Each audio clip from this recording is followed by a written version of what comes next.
Having an idea for a trading strategy is great, but how do you turn it into code? How will you define your entry and exit rules? Where will you define your position sizing? These are the typical questions you need to answer when developing a strategy. Jesse answers these questions by giving you a clear framework for defining your strategies. And in this video, I want to show you an overview of that framework. In the next videos of this series, I will show you how to code in real-world examples. All right, let's get started. Each strategy instance goes through a series of execution cycle steps regularly. Each cycle begins when a candle is closed. When the execution begins, it runs a series of special methods that we call them hooks. Let's go through examples one by one so it will be easier to digest. This is a flowchart of the execution cycle hooks. For example, it observes if there is any open position. If there is one, it needs to check whether or not it should update it. If there isn't any, it needs to check if an entry signal is green for opening a new position. For the first scenario, let's imagine that we just started trading. We don't have any open positions and we haven't submitted any orders either. After a candle closes, the first function that gets executed is called before. I'm going to show you how to write a simplified versions of these functions that I'm about to show you. So I'm going to remove all the code that's shipped with the example strategy. The first method is called before.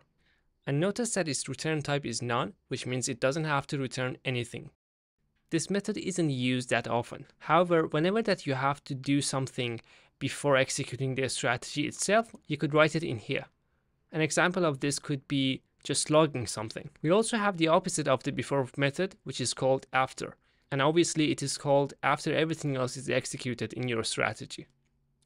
Alright, after the before function, we have to ask ourselves, do we have any open positions? And if the answer is no, do we have any active entry orders? In this case, the answer is no, so we move on to the next function, which is called shoot long.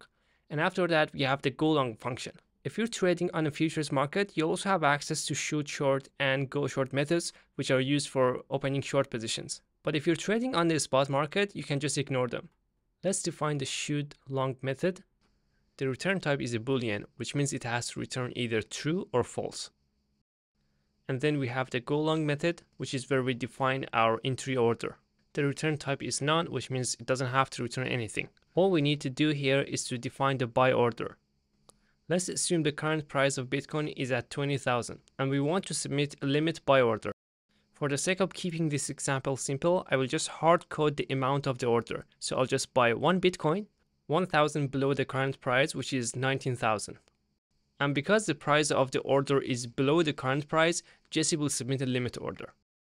And next we have filters, which are conditions that we define to filter out bad trades. I'm gonna show you real-world examples of filters in a future video. But for now, let's imagine that our strategy doesn't have any filters, or that it does and they are all passing. At this step, Jesse will submit our entry order. So once again, the before method gets called. And just like before, we don't have any open position, so the answer to this question is no. But the answer to the next question, which is do we have any active orders, is now yes. And now the question is, should we cancel the previous limit order and maybe submit a new one, or should we just do nothing and wait for the previous order to get executed eventually? To tell Jesse how to do this, we're going to have to define a method called should cancel entry, which returns a boolean value. If it returns true, then Jesse is going to cancel the previous order. If it returns false, it's not going to do anything. In this case, I actually wanted to cancel the previous order and submit a new one based on the current market price, which takes us to the next cycle step, which is the after method. Now that our entry order is a limit order, let's imagine that we waited, but the order didn't get executed. Now the question is, what should happen when the next candle is closed? Let's imagine that the current price of Bitcoin is at 21,000. And once again, I want to buy 1,000 below the current price, which in this case will be 20,000. So I have to make sure that my should cancel entry method is returning true. So one more time, just to confirm, this is going to cancel my previous limit order at the price of 19,000 and execute the shoot long and go long method once again. That means it's going to submit a new limit order at the price of 20,000. Right, for the next scenario, let's imagine that I didn't use a limit order. Instead, I was trying to enter a long position using a market order. To submit a market order using Jesse, I need to make sure that the price of my order is the same as the current price, which in this case is 21,000. In this case, the return value of should cancel entry doesn't really matter, but remember that you still have to define it. So next time that the candle closes, the question is, how should we update the open position? We can answer that question by defining a method called update position, which isn't supposed to return anything, but it allows us to update our currently open position. Now, update in this case means adding to the size of the position, reducing it, or maybe even closing it. Let's begin by adding to the size of the current position. So right now I have a position with the size of 1 Bitcoin. Let's say I want to buy another Bitcoin at the current price. And let's imagine that the current price of Bitcoin is at 21,000. So adding to the size of the current position is very similar to how we opened the long position in the first place. Now let's see an example of how it is to reduce the size of the current position. I can do that by using either a stop loss or a take profit order. And because the price of the order is the current price of BTC, it will use a market order.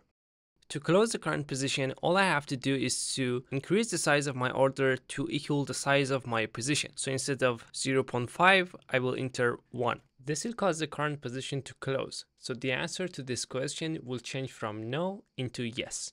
After this, Jesse will also cancel any remaining active orders.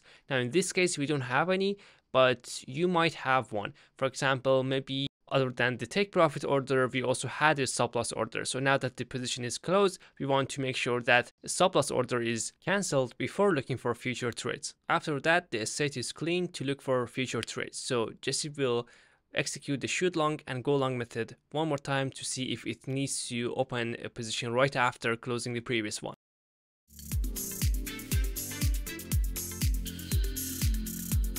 We just covered the execution cycle hooks or methods. But how do you hook into specific events? What I mean by events are things that happen during the lifetime of a candle rather than at the closing moment of it. Alright, let me show you what I mean by an example.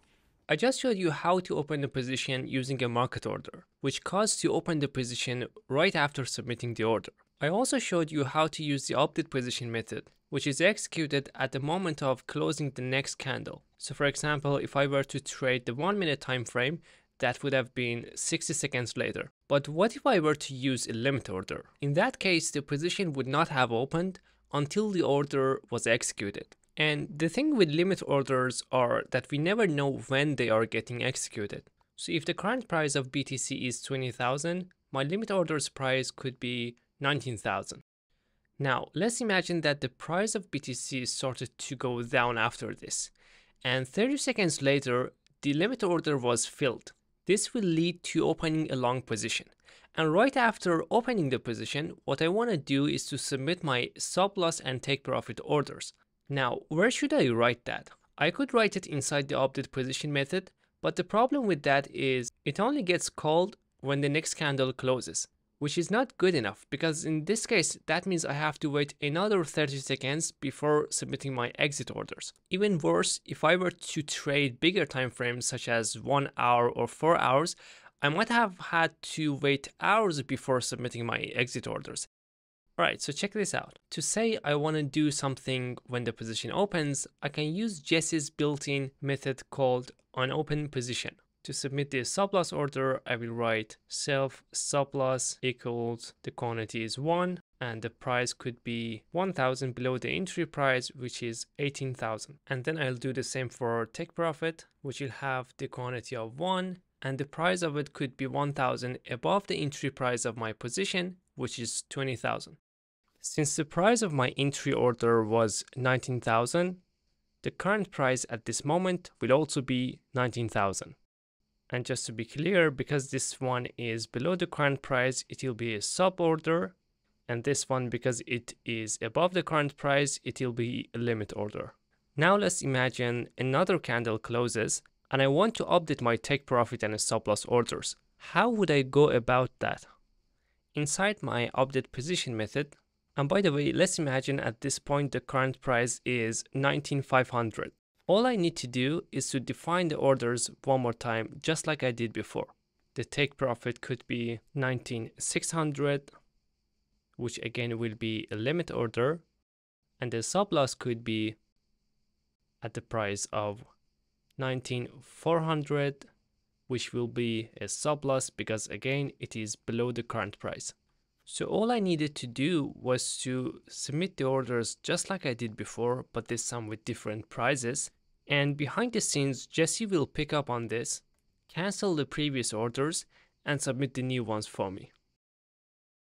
Alright, I just showed you how to hook into the unopened position event, which is the most commonly used event that you need to know about. But if you check out the documentation, you'll see that whatever that happens to your position, there's a built-in event for it, which you can hook into. For instance, just like we have one for when the position opens, we also have one for when it closes. We also have one for when the position is increased in size, which is called unincreased position. And we also have one for when the position is reduced, and it is called unreduced position. All right, let me just copy this one and paste it with the other events. All right, that's better. So all you need to remember is this. Whenever something happens to your position, a relative event is fired, which you can hook into to perform some kind of operation. Now that could be logging something, submitting an order, or updating a variable, or anything else that you have in mind. In the next video, I'm going to use the methods that I introduced in this overview to write an actual strategy using dynamic values and not just hard-coded ones. So if you haven't mastered these methods yet, that is perfectly fine. Just make sure to watch the next episode of this series almost right away.